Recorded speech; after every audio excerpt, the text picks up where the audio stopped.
আমাৰ জালাৰ খেতিখনৰ বয়স হ'ল সম্পূৰ্ণৰূপে 15 দিন। তো 15 দিন হোৱাৰ পিছত আমি ইয়াত আজি কি সাৰ মাৰিম আপোনালোকৰ মাজত এইকাৰণে ভিডিঅ'টো দাঙি ধৰিছোঁ। আৰু ভিডিঅ'টো যদি আপোনালোকে লাষ্টলৈ শেষলৈ ফুল ভিডিঅ' ৱাচ কৰাৰ যদি ভাল লাগে এটা লাইক কৰি দিব নাপাৰিব আৰু লগত ছাবস্ক্ৰাইব কৰি মোৰ চেনেলত এনেকুৱা ৰিলেটেড ভিডিঅ' হাৰ দিন হাৰ দেশ আপলোড হয়। হেল্ল' দছ পুনৰ আহি গ'লো আপোনালোকৰ মাজত আৰু এটা নতুন এপিছড লৈ। তাকে আজি আমি কথা পাতিম মোৰ যিখন জালাৰ খেতি এবিঘা আছে। তো এবিঘা জালাৰ খেতিত আমি আজি কি সাৰ ইউজ কৰিম, কি সাৰ দিম, কেনেকৈ দিম, ইয়াত মাটিত দিম না কি কৰিম, কেনেকৈ দিম আপোনালোকক চাহি তাৰিকা চাহি চিষ্টেম আজি দেখাবলৈ আমি যাই আছোঁ। তো ভিডিঅ'টো আপোনালোকে মিছ নকৰিব, শেষলৈ চাই যাব আৰু ৱাচ কৰিব। যদি ভাল লাগে এটা লাইক কৰি দিব নাপাৰিব গাইছ। তো চলো ভিডিঅ'কো ज़्यादा आगे नहीं करता हूँ आगे बार আমি সাৰ কি সাৰ মাৰিম আপোনালোকে দেখা পাইছে মোৰ চকুৰ আগতে মই আনি থৈ দিছোঁ 5 কিলো 5 কিলো 5 কিলো আঢ়ৈ কিলো 1 কিলো। তো মই কি সাৰ আনিছোঁ আপোনালোকক নামগিলা কৈ দিছোঁ আৰু এই সাৰটো কেনেকৈ ইউজ কৰা যাব, ক'ত দিয়া হ'ব, গাছৰ পুলি কিমান দূৰত কিমান ডিষ্টেঞ্চত দিয়া হ'ব, মোৰ ভিডিঅ'টো আপোনালোকে শেষলৈ ৱাচ কৰিলে গোটেইখিনি কথা সম্পূৰ্ণৰূপে জানিব পাৰিব। তো বলক ভিডিঅ'টো আপোনালোকক দেখাই দিছোঁ মই কি সাৰ আনিছোঁ আৰু ইয়াক কেনেকৈ কি কৰা যাব আপোনালোকে ভিডিঅ'টো তেতিয়া লাষ্টলৈ চালেহে গম পাব। তো এইটো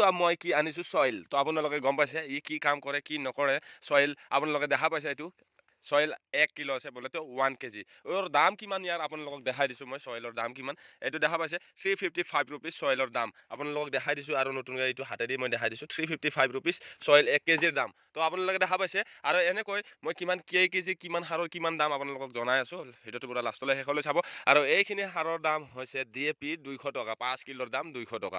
ইয়াত আছে 5 কিলো আৰু ইউৰিয়া 5 কিলোৰ দাম হৈছে 50 টকা আৰু এই সুপাৰ সাৰ কিলোৰ দাম 100 টকা আৰু এই সুপাৰটোৰ দাম হৈছে আঢ়ৈ কিলোৰ 100 টকা। তো আপোনালোকক দেখাই দিছোঁ আৰু এই সাৰখিনি কিমান দাম কিমান টকাত কিনিলোঁ আপোনালোকক মই দেখাই দিলোঁ আৰু এই সাৰখিনি কেনেকৈ ৱাছ কৰা হ'ব, কেনেকৈ ইয়াৰ চাই চিষ্টেম কি আপোনালোকে ভিডিঅ'টো লৈ সম্পূৰ্ণ আগবাঢ়ো। এই সাৰখিনি আমি প্ৰথম ঢালিলোঁ চুপাৰ সাৰটো আপোনালোকক দেখাই দি আছোঁ। এখন বস্তা ফালি কিনে বস্তাত বঢ়িয়াকৈ মিক্সিং কৰাৰ কাৰণে চুপাৰ সাৰটো ঢালি ল'লোঁ। এইটো 5 কিলো এইবাৰ ঢালিলোঁ ইউৰিয়া সাৰ। তো ইউৰিয়া 5 কিলো বঢ়িয়াকৈ ঢালি ল'লোঁ চুপাৰ সাৰৰ ওপৰত। এইবাৰ ঢালি দিলোঁ DAP সাৰখিনি, DAPও 5 কিলো। এনেকৈ 15 কিলো সাৰ ইয়াতে আমি মিক্স এতিয়া দিলোঁ পটাছ। তো পটাছো আমি আঢ়ৈ কিলো আনিছোঁ। তো DAP থাকে অলপ মিক্সিং পটাছ, তো সেইকাৰণে পটাছ আঢ়ৈ কিলো দিছোঁ, 5 কিলো দিয়া নাই। আৰু এইবাৰ দিম আমি চইল। তো চইল কৃষি জীৱন আপোনালোকে দেখা পাইছে চইলটো কি কাম কৰে কি নকৰে আপোনালোকে ভালদৰে মোৰ ডেডিকেটেড ভিডিঅ'টো আহিলে আপোনালোকে গম পাব কি সাৰে কি কাম কৰে, কি প্ৰডাক্টে কি কাম কৰে আপোনালোকে সম্পূৰ্ণৰূপে মোৰ ডেডিকেটেড ভিডিঅ'ত আপোনালোকে জানিব পাৰিব।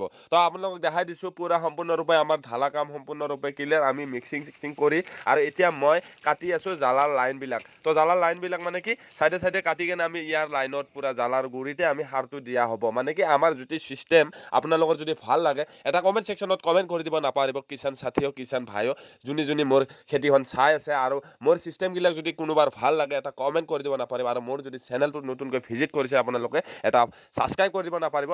আৰু এতিয়া দেখা পাইছে কি ধুনীয়াকৈ মোৰ ভাই সাৰ মাৰি আছে। এই চিষ্টেমত সাৰটো মাৰি থাকিব লাগিব আৰু এনেকৈ আমি সাৰ মাৰি যাই আছোঁ প্ৰথম লাইনৰ পৰা এতিয়া বৰ্তমান সাৰ মাৰিয়ে আছোঁ। আৰু আমাৰ যেতিয়া ক্লিয়াৰ হ'ব আৰু গাছৰ গ্ৰথ আপোনালোকে দেখা পাইছে গাছডালৰ বয়স হৈছে 15 দিন আৰু আপোনালোকে দেখা পাইছে 15 দিন পিছত আমি দিয়া হ'ল ইয়াত আমি যিখিনি খেতি কৰিছোঁ আমাৰ যিখিনি চিষ্টেম আমাৰ যিখিনি চাহি তাৰিকা আমাৰ যিখিনি ক'ব লগা কথা আপোনালোকক আমি জ্ঞান দি আছোঁ খেতিৰ বিষয়ে। তো খেতিৰ বিষয়ে আপোনালোকে শিকিবলৈ হ'লে কিষাণ ভাই PK চেনেলত যদি ছাবস্ক্ৰাইব কৰা নাই নিশ্চয় ছাবস্ক্ৰাইব কৰি ল'ব তাকি এনেকুৱা খেতিৰ ভিডিঅ' সাৰ ৰিলেটেড ভিডিঅ' আপোনালোকে জানিব পাৰিব, কিছু কথা শিকিব পাৰিব নজনা কথা। তো আপোনালোকৰ যদি ভিডিঅ'টো ভাল লাগিল এটা লাইক কৰি দিব নাপাহৰিব। আৰু আজিকালি মানে আছিল জয় হিন্দ জয় ভাৰত।